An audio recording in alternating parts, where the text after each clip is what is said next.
ఒకతను హైదరాబాద్ నుంచి బొంబాయికి వెళ్తున్నాడు. అతను బస్సులో కానీ ట్రైన్లో కానీ వెళ్ళటం లేదండి. అతను సైకిల్లో కూడా వెళ్ళటం లేదు, వెహికల్లో కూడా వెళ్ళటం లేదు. అని నడుచుకుని పోతున్నాడు. అది నడుచుకుని పోతే బొంబాయికి ఎన్ని రోజులు పోతాడు?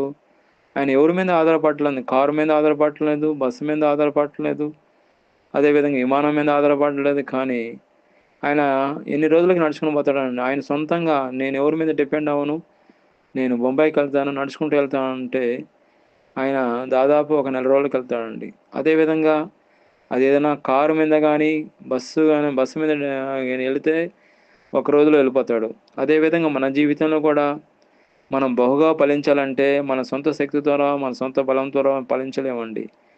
అదేవిధంగా వాక్యాలను చూసినట్లయితే యోహాను సువార్త 15వ అధ్యాయం 5వ వచనంలో, ద్రాక్షావళిని నేను, తీగల మీరు, ఎవడు నా యందు నిలిచియుందునో, నేను ఎవని యందు నిలిచియుందునో వాడు బహుగా ఫలించును, నాకు వేరుగా ఉండి మీరు ఏమీ చేయలేరు అంటున్నాడు దేవుడు. 100% కరెక్ట్ అండి.